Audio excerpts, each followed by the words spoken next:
ഞാനിവിടുന്ന്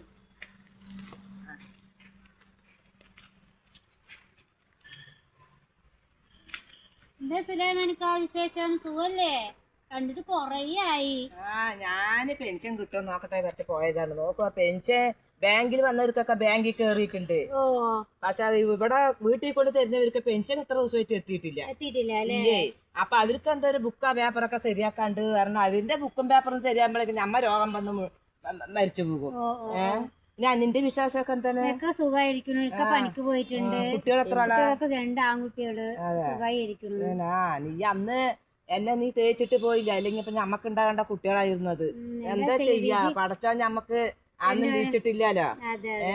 നിനക്ക് സുഖമാണ് കേട്ടാ മതി, എനിക്ക് അത് കേട്ടാ മതി. എന്നാ തന്നെ ഒരു സന്തോഷം. അൽഹംദുലില്ലാ. പിന്നെ വേറെന്താ? ഉമ്മയൊക്കെ എന്ത് കേട്ടണ്? സുഖമായിരിക്കുന്നു. സുഖമാണ്. വാപ്പ ഇപ്പൊ വയ്യാണ്ടൊക്കെ ഇരുന്നു ഗുളിക മരുന്നൊക്കെ കഴിച്ചിട്ടൊക്കെ ഇരിക്കുന്നു. വാപ്പ നമ്മളുടെ കാര്യമൊക്കെ അറിയില്ല നീയേ.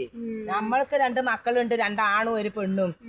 ആ ചെക്കന്മാര് ഒന്ന് പെണ്ണ് കെട്ടി ആ പെണ്ണിന്റെ വഴിക്ക് പോയി.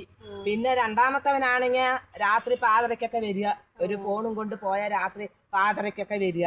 പിന്നെ പെൺകുട്ടിനെ ഒന്ന് അങ്ങനെയൊക്കെയോ കടവും കള്ളി ഇട്ടൊക്കെ കെട്ടിച്ചു കൊടുത്തു. അത് നല്ലൊരു മരുമോനെ കിട്ടി. അതുകൊണ്ട് നമ്മളുടെ ഒരു പടച്ചോൻ അതിലെങ്കിലും നമുക്കൊരു സമാധാനം ഉണ്ട്. പിന്നെ പറഞ്ഞാല് എന്റെ കെട്ടിയവള് പറഞ്ഞാല് സ്വഭാവം അറിയാലോ. ഞമ്മ ഒന്ന് പറഞ്ഞ 10 എണ്ണം പറയൂ. അപ്പൊ അവളാണല്ലോ നയിക്കുന്നവള്, ഞമ്മ നയിക്കുന്നില്ലല്ലോ. ഞമ്മ രോഗിയായി. അന്നൊരു ഓപ്പറേഷൻ കഴിഞ്ഞില്ല ഇവിടെ.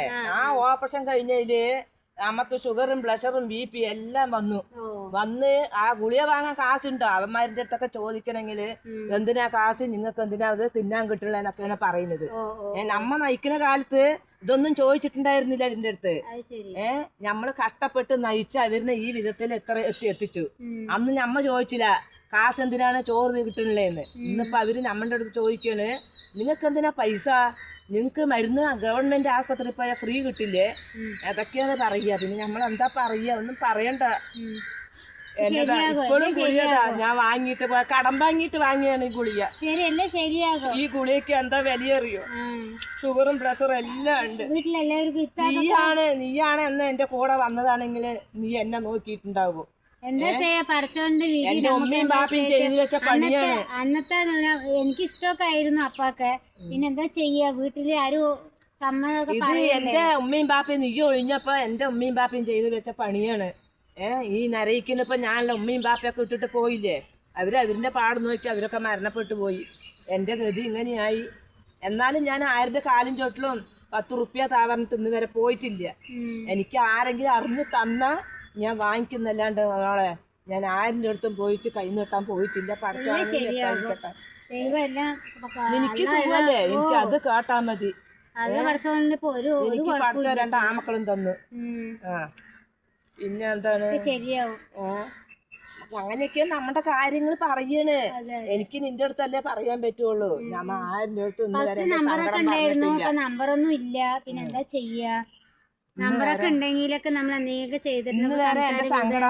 ആരുടെ അടുത്തും പറയണമെന്നുണ്ടായിരുന്നു. അത് എന്റെ മനസ്സിന്ന് ഒരു ഭാരം ഒഴിഞ്ഞു പോലെ നിന്നെ കണ്ടപ്പോ. എല്ലാം ശരിയാകും. ഒക്കെ ശരിയാകും. ദുആ ചെയ്യ് അല്ലാഹുവിന്റെ അടുത്ത് കേട്ടോ എനിക്ക് വേണ്ടിയിട്ട്. ശരി എന്നാ. വാലൈക്കും സലാം.